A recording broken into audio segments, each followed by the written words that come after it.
പുകവലിക്കുന്ന ആളുകൾക്കാണ് ക്യാൻസർ വരുന്നത്, അല്ലെങ്കിൽ മദ്യപിക്കുന്ന ആളുകൾക്കാണ് ക്യാൻസർ വരുന്നത്. ഞങ്ങളൊന്നും ഇതൊന്നും ചെയ്യാറില്ല. പക്ഷേ ഞങ്ങൾ അറിയുന്ന പല ആളുകൾക്കും ക്യാൻസർ വന്നിട്ടുണ്ട്.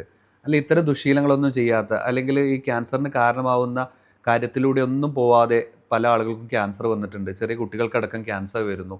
ഇതെല്ലാം നമ്മൾ സ്ഥിരമായിട്ട് കേൾക്കുന്ന ഒരു കാര്യമാണ്. പലപ്പോഴും നമ്മുടെ ജീവിതത്തിൽ നമ്മൾ ശ്രദ്ധിക്കാതെ പോകുന്ന ചില കാര്യങ്ങൾ നമ്മൾ ചിലപ്പോൾ ക്യാൻസറിന് കാരണമായേക്കാമെന്ന് പറയുമ്പോഴാണ് ഇതിന് എത്രമാത്രം ഇമ്പോർട്ടൻസ് ഉണ്ട് എന്നുള്ളത് നമ്മൾ മനസ്സിലാക്കുക. ഇന്ന് നമ്മൾ സംസാരിക്കുന്നത് നമുക്ക് കിച്ചണിൽ നിന്ന് തന്നെ തുടങ്ങാം. നമ്മുടെ ഭക്ഷണത്തിൽ, നമ്മുടെ ജീവിതശൈലിയിലൊക്കെ ഉണ്ടാകുന്ന ക്രമീകരണങ്ങളോടൊപ്പം തന്നെ രാവിലത്തെ മോർണിംഗ് ബ്രേക്ക്ഫാസ്റ്റ് മുതൽ തന്നെ നമ്മൾ ചില കാര്യങ്ങൾ നിർബന്ധമായിട്ട് ശ്രദ്ധിക്കേണ്ടതുണ്ട്. അത്തരം ചില കാര്യങ്ങളാണ് ഇന്നത്തെ വീഡിയോയിൽ ഞാൻ സംസാരിക്കുന്നത്. ഞാൻ doctor Muhammad Aslam, Medicare homoeopathic speciality medical centre chief കൺസൾട്ടൻറ്റും മെഡിസിനൽ ഹോമിയോപ്പതി പെരിന്തൽമണ്ണ വിസിറ്റിംഗ് കൺസൾട്ടൻറ്റുമാണ്.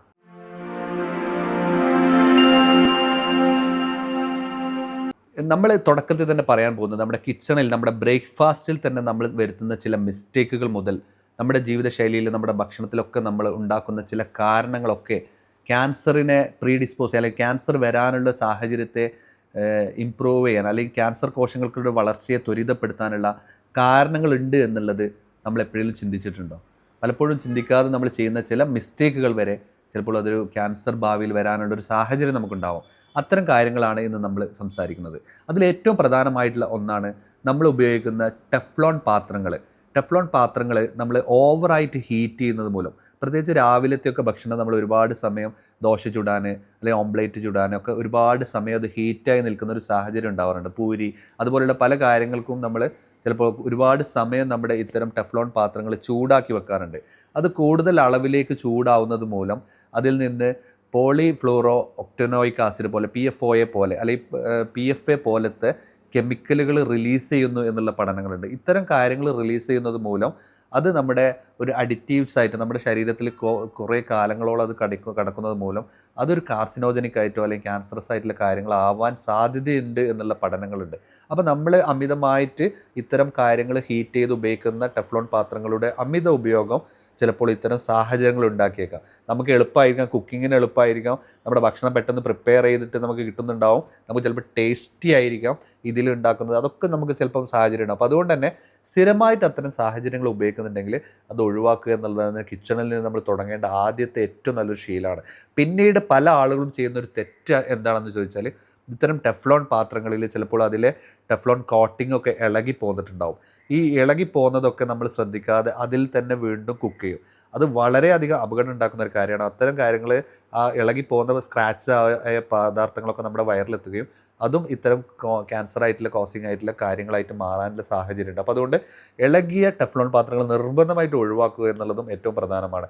അതും ഇതിൻ്റെ ഏറ്റവും നമ്മൾ ഇത്തരം കാര്യങ്ങൾ ശ്രദ്ധിക്കേണ്ട ഒരു കാര്യമാണ്. പിന്നീട് ഈ ടെഫ്ലോൺ പാത്രങ്ങളോടൊപ്പം തന്നെ നമ്മൾ ഉപയോഗിക്കുന്ന മറ്റൊരു കാര്യമാണ് അലുമിനിയം പാത്രങ്ങൾ.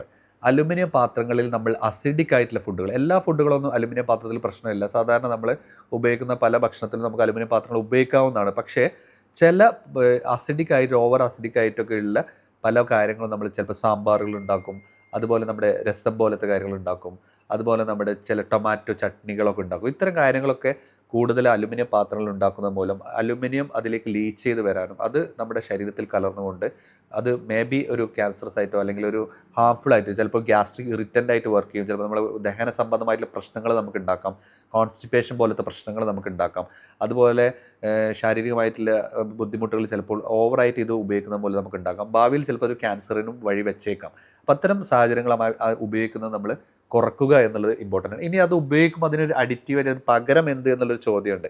അലുമിനിയത്തിൽ അണൈഡൈസ്ഡ് ആയിട്ടുള്ള അലുമിനിയം, അതിൽ കോട്ടിങ് വരുന്ന രീതിയിലുള്ള അലുമിനിയം പാത്രങ്ങൾ ഇന്ന് നമ്മുടെ മാർക്കറ്റിൽ അവൈലബിൾ ആണ്. അത്തരം പാത്രങ്ങൾ നമുക്ക് നമ്മുടെ പ്രിപ്പറേഷന് വേണ്ടിയിട്ട്, നമുക്ക് കുക്കിങ്ങിന് വേണ്ടിയിട്ട് നമുക്ക് ഉപയോഗിക്കാവുന്നതാണ്. അതുപോലെ നമുക്ക് ഗ്ലാസ് ബോട്ടിൽസുകൾ ഒക്കെ നമുക്ക് ഉപയോഗിക്കാവുന്നതാണ്. ഇത്തരം ഭക്ഷണം കുക്ക് ചെയ്യുന്നതിനൊക്കെ നമുക്ക് അത്തരം സെറാമിക് പാത്രങ്ങൾ, സ്റ്റീൽ പാത്രങ്ങളൊക്കെ നമുക്ക് അത്തരം കാര്യങ്ങളിലേക്ക് വേണ്ടിയിട്ട് പകരമായിട്ട് ഉപയോഗിക്കാവുന്നതാണ്. പിന്നീട് മൂന്നാമതായിട്ട് ഒന്നാണ് നമ്മുടെ പ്ലാസ്റ്റിക് പാത്രങ്ങളിൽ സ്റ്റോർ ചെയ്യുക എന്നുള്ളത്. ഇപ്പോൾ ഇന്ന് പല വീട്ടമ്മമാരും അവരുടെ കിച്ചണിൽ അവർ പല ഭക്ഷണ പദാർത്ഥങ്ങളും, അല്ലെങ്കിൽ ഇപ്പോൾ എൻ്റെ വീട്ടിലുള്ളൊരു കാര്യമാണിത്, മുളക് പൊടി സൂക്ഷിച്ച് വെച്ചിട്ടുള്ളത് നമ്മൾ ഗ്ലാസ് ബോട്ടിലാണ്. ഇത്തരം മുളക് പൊടി, മല്ലിപ്പൊടി, മഞ്ഞൾപ്പൊടി, കാപ്പിപ്പൊടി, ഇതെല്ലാം നമ്മൾ ലോങ് ടൈമായിട്ട് നമുക്ക് ചിലപ്പോൾ മാസങ്ങളോളം ഇതിലിരിക്കും. ഇതിൽ നമ്മൾ ഒരു സ്പൂണോ ഒരു നുള്ളൊക്കെ നമ്മൾ ചിലപ്പോൾ ഒരു ദിവസം എടുക്കുന്നുണ്ടാവുള്ളൂ. അത് എടുത്തത് നമ്മൾ മാസങ്ങളോളം ഈ പ്ലാസ്റ്റിക് ബോട്ടിലാണ് ഇത് ഇരിക്കുന്നതെന്നുണ്ടെങ്കിൽ ചിലപ്പോൾ അതിന് ഹാംഫുൾ ആയിട്ടുള്ള എഫക്റ്റ് ഉണ്ടാക്കാൻ സാധ്യതയുണ്ട്. അപ്പോൾ അതുകൊണ്ട് നമ്മുടെ വീട്ടിൽ ഇത്തരം ഗ്ലാസ് ബോട്ടിലുകൾ നമ്മൾ കൃത്യമായിട്ട് നമ്മൾ വാങ്ങിക്കുക, അതിൽ നമ്മുടെ കാര്യങ്ങൾ സൂക്ഷിച്ചു വെക്കാൻ നമ്മൾ ശ്രദ്ധിക്കുക എന്നുള്ളത് ഏറ്റവും പ്രധാനമായിട്ടുള്ള മറ്റൊരു കാര്യമാണ്. അപ്പോൾ നമ്മൾ ഈ ഭക്ഷണ പദാർത്ഥങ്ങൾ സൂക്ഷിച്ചു വെക്കുന്നതും ഇത്തരം കാര്യങ്ങൾ പ്ലാസ്റ്റിക്കിൽ നിന്ന് മാറി ഗ്ലാസ്സിലേക്ക് മാറാൻ നമ്മുടെ വീട്ടമ്മമാർ ശ്രദ്ധിക്കുക. അപ്പം ആദ്യത്തെ ക്യാൻസറിനെ പ്രതിരോധിക്കാനുള്ള നടപടികൾ നമ്മൾ ആരംഭിക്കേണ്ടത് നമ്മുടെ കിച്ചണിൽ നിന്ന് തന്നെയാണ് എന്നുള്ളത് വ്യക്തമാണ്. അപ്പോൾ പല ആളുകളും ചിന്തിക്കുന്നുണ്ടാവും നമ്മുടെ ഓരോ കാര്യങ്ങൾ നമ്മൾ ഇട്ട് വെച്ചത്. നമ്മുടെ നമ്മളിപ്പോഴൊന്ന് കിച്ചണിൽ നിന്ന് പോയി നോക്കിയാൽ തന്നെ നമുക്ക് കാണാൻ പറ്റും ഈ പറഞ്ഞ പല മിസ്റ്റേക്കുകളും നമ്മളെല്ലാവരും ദൈനംദിന ജീവിതത്തിൽ ചെയ്തു പോകുന്ന കാര്യങ്ങളാണ് എന്നുള്ളത്. പിന്നീട് ഈ പ്ലാസ്റ്റിക്കിൻ്റെ കട്ടിംഗ് ബോർഡുകൾ നമ്മളെല്ലാവരും ഉപയോഗിക്കാറുണ്ട്. ഈ കട്ടിംഗ് ബോർഡുകൾ നമ്മൾ ഉപയോഗിക്കുന്നത് മൂലം അതിൽ ക്രോണിക്കായിട്ട് നമ്മൾ കുറേ കാലങ്ങളോളം നമ്മൾ എന്ത് ചെയ്യും, ഈ നമ്മുടെ പച്ചക്കറികൾ അരിയാനും മീറ്റ് അരിയാനും അത് പല കാര്യങ്ങളൊക്കെ അരിയാൻ കട്ടിംഗ് ബോർഡ് പ്ലാസ്റ്റിക് ബോർഡുകളിൽ നമ്മൾ വെക്കാറുണ്ട്. ഇത്തരം കാര്യങ്ങൾ നമ്മൾ ഉപയോഗിക്കുന്നത് മൂലം മൈക്രോ പ്ലാസ്റ്റിക്കുകളൊക്കെ നമ്മുടെ ഭക്ഷണത്തിൽ എത്താനുള്ള സാധ്യതയുണ്ട്. ഇതൊക്കെ കുറേ കാലങ്ങളോളം ഉപയോഗിക്കുന്നത് ഇത്തരം ക്യാൻസറസ് ആയിട്ടുള്ള പദാർത്ഥങ്ങൾ നമ്മുടെ ശരീരത്തിൽ കൂട്ടാനും കോശ വളർച്ചയെ ത്വരിതപ്പെടുത്താനൊക്കെ സാഹചര്യം ഉണ്ടാക്കും. അതുപോലെ പല കാര്യങ്ങളും നമ്മുടെ PFA പോലെ അല്ലെങ്കിൽ PFOA പോലെയുള്ള പദാർത്ഥങ്ങളൊക്കെ നമ്മുടെ ഭക്ഷണത്തിൽ എത്തുന്നത് മൂലം നമ്മുടെ എൻസൈം ലെവൽ അല്ലെങ്കിൽ നമ്മുടെ ഹോർമോൺ ലെവലിലേക്ക് മിമിക് ചെയ്യാനും അതുപോലെ ഈസ്ട്രജൻ പോലത്തെ ഹോർമോണിനൊക്കെ മിമിക് ചെയ്തുകൊണ്ട് ഓവേറിയൻ ക്യാൻസറുകൾ അല്ലെങ്കിൽ യൂട്രൈൻ ക്യാൻസറുകൾ അല്ലെങ്കിൽ ബ്രസ്റ്റ് ക്യാൻസർ പോലത്തെ ഹോർമോണലായിട്ട് പ്രശ്നം വരുന്ന ക്യാൻസറുകളെയൊക്കെ ത്വരിതപ്പെടുത്താനും ഇത്തരം സാഹചര്യങ്ങൾ വഴിവെക്കുമെന്നുള്ളതും നമ്മൾ ചിന്തിക്കേണ്ടതാണ്. പിന്നീട് ഇതോടൊപ്പം തന്നെ നമ്മുടെ ഭക്ഷണത്തിൽ ഉണ്ടാകുന്ന കാര്യങ്ങൾ, ഉപ്പിൻ്റെയൊക്കെ അമിതമായിട്ടുള്ള ഉപയോഗം നമ്മളെല്ലാവരും ചിന്തിച്ച് നോക്കൂ. നമ്മൾ ഒരുപാട് കറികളും കൂട്ടാനുകളും എല്ലാമായിട്ട് അമിതമായിട്ട് ഉപ്പിൻ്റെ ഉപയോഗം നമ്മൾ ഉപയോഗിക്കാറുണ്ട്. സാധാരണ ഒരു 2.5 മില്ലിഗ്രാം ആണ് നമുക്ക് അലൗഡ് ആയിട്ട് ഒരു ദിവസത്തെ ഉപ്പിൻ്റെ അളവ് എന്നുള്ളത്. ഇപ്പോൾ നമ്മൾ ഉപയോഗിക്കുമ്പം ഒരു കറികളും തോരനും കൂട്ടാനും പപ്പടവും അച്ചാറും എല്ലാം കൂടിയായിട്ട് നമുക്ക് ചിലപ്പോൾ അതൊരു 5 ഗ്രാമും 8 ഗ്രാമും വരെ നമ്മുടെ ഒരു നേരത്തെ ആഹാരത്തിൽ വരാറുണ്ട്. അപ്പം അത് തന്നെ നമ്മുടെ ഇത്തരം അമിതമായിട്ടുള്ള വൈറ്റ് പോയ്സൺ എന്ന് നമ്മൾ പലപ്പോഴും പേരിട്ട് വിളിക്കുന്ന ഉപ്പിൻ്റെ അമിത ഉപയോഗം ഇത്തരം ക്യാൻസറുകളിലേക്ക് ഒരു കാരണമാവും. പിന്നീട് തന്നെ നമ്മൾ വൈറ്റ് പോയ്സൺ എന്ന് പറയുന്ന മറ്റൊരു കാര്യമാണ് നമ്മുടെ ഷുഗറിൻ്റെ അളവ്. ഇപ്പോൾ നമ്മൾ ഷുഗർ ഒഴിവാക്കുക എന്നുള്ളതിലുപരി ഷുഗർ നിർബന്ധമായിട്ടും നമ്മുടെ പ്രോസസ്ഡ് ആയിട്ടുള്ള ഷുഗർ ഐറ്റംസ് ഷുഗർ പ്രൊഡക്റ്റുകളൊക്കെ നമ്മൾ നിർബന്ധമായിട്ടും കിച്ചണിൽ നിന്ന് ഒഴിവാക്കേണ്ടതാണ്. നമ്മുടെ പുതിയ തലമുറയിലെ കുട്ടികൾക്കൊക്കെ അത്തരം പ്രോസസ്ഡ് ഫുഡുകളോടാണ് കൂടുതലായിട്ട് അവർക്കൊരു താല്പര്യമുള്ളത്. പല കുട്ടികൾക്കും അത്തരം കാര്യങ്ങളില്ലാതെ ഭക്ഷണം ഇറങ്ങാത്തൊരു സാഹചര്യമുണ്ട്. ഫ്രഞ്ച് ഫ്രൈസിൻ്റെയും അതുപോലെയുള്ള കാര്യങ്ങൾക്ക് അമിതമായിട്ട് ഉപയോഗിക്കുന്നത് മൂലം ഇതൊക്കെ നമ്മൾ പ്രശ്നങ്ങൾ ഉണ്ടാക്കാൻ സാധ്യതയുണ്ട്. പിന്നീട് വീട്ടമ്മമാർ ശ്രദ്ധിക്കേണ്ട ഒരു കാര്യമാണ് റീഹീറ്റ് ചെയ്യുന്ന ഓയിലുകൾ. നമ്മൾ ഒരു പ്രാവശ്യം കുറച്ച് വെളിച്ചെണ്ണ എടുത്തു. ഇപ്പോൾ ഇന്ന് വെളിച്ചെണ്ണക്കൊക്കെ ഭയങ്കര വിലയാണ്. അപ്പോൾ അതുകൊണ്ട് തന്നെ നമ്മുടെ പല അമ്മമാരും ചെയ്യുന്നൊരു കാര്യം എന്താ വെച്ചാൽ കുറച്ച് വെളിച്ചെണ്ണ എടുത്ത് പപ്പടമൊക്കെ പൊരിച്ച് കഴിഞ്ഞാൽ അല്ലെങ്കിൽ മീനൊക്കെ വറുത്ത് കഴിഞ്ഞാൽ ബാക്കിയുള്ളത് ഒരു ചെറിയ പാത്രത്തിലോ ഒരു സ്റ്റീൽ പാത്രത്തിലൊക്കെ അവരിട്ട് വെച്ചുകൊണ്ട് അത് സ്റ്റോർ ചെയ്യും. അത് വളരെ അപകടമാണ്. നമ്മൾ ഒരു വട്ടം പ്രീ ഹീറ്റ് ചെയ്ത ഓയിലുകൾ നമ്മൾ ഉപയോഗിക്കാൻ പാടില്ല. അത് ഒരു വട്ടം ഉപയോഗിച്ച് കഴിഞ്ഞാൽ അത് ഒഴിവാക്കുക, അല്ലെങ്കിൽ നമ്മൾ അതിന് ഏറ്റവും ആവശ്യത്തിന് വേണ്ട എണ്ണ മാത്രം ഉപയോഗിക്കുക, ബാക്കിയുള്ളത് ഒഴിവാക്കുക എന്നുള്ളതാണ് കളയേണ്ടത്. നമ്മളതിൻ്റെ വില ആലോചിച്ചിട്ടും അത് കിട്ടാനുള്ള ബുദ്ധിമുട്ട് ആലോചിച്ചിട്ടൊക്കെ നമ്മൾ എന്ത് ചെയ്യും, ഒരു പ്രാവശ്യം കൂടിയൊക്കെ ചൂടാക്കി അത് കുഴപ്പമൊന്നുമില്ല, നമുക്കത് പ്രശ്നമല്ല എന്നുള്ളത് നമ്മളെ പല അമ്മമാരും ചിന്തിക്കുന്നുണ്ടാവും ഇപ്പോൾ ഞാൻ പറയുമ്പോൾ. അപ്പോൾ അത് നിർബന്ധമായിട്ട് നമ്മൾ ഒഴിവാക്കേണ്ടത് കിച്ചണിൽ നിന്ന് ക്യാൻസർ ഉണ്ടാക്കുന്ന പദാർത്ഥങ്ങൾ ഏറ്റവും പ്രധാനപ്പെട്ട ഒരു കാര്യമാണ്. പിന്നീട് നമ്മുടെ ഈ നട്ട്സ് ഐറ്റംസും കാര്യങ്ങളൊക്കെ നമ്മൾ സ്റ്റോർ ചെയ്ത് സൂക്ഷിക്കാറുണ്ട്. അപ്പോൾ അതിലൊക്കെ ചില അഫ്ലാടോക്സിൻ പോലത്തെ ഫംഗസുകൾ വളരാറുണ്ട്.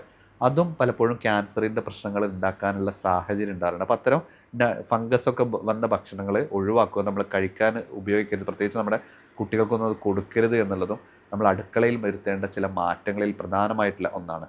പിന്നീട് നമ്മൾ നേരത്തെ പറഞ്ഞു, ഷുഗറിൻ്റെ അമിതമായിട്ടുള്ള ഉപയോഗം നമ്മൾ കുറക്കുക. അമിതമായിട്ട് ഷുഗർ ഉപയോഗിക്കുന്ന മൂലം ഇൻസുലിൻ റെസിസ്റ്റൻസ് ഉണ്ടാവും, ശരീരത്തിൽ ഇൻഫ്ലമേഷൻസ് ഉണ്ടാവും. ഇപ്പോൾ ക്രോണിക്കായിട്ട് ഇൻഫ്ലമേഷൻ നീണ്ടു നിൽക്കുമ്പോൾ അത് ക്യാൻസർ സെല്ലുകളുടെ വളർച്ചയെ ത്വരിതപ്പെടുത്തും എന്നുള്ളതൊക്കെ നിങ്ങൾ കേട്ടിട്ടുണ്ടാവും. അത്തരം കാര്യങ്ങൾ ശ്രദ്ധിക്കുക.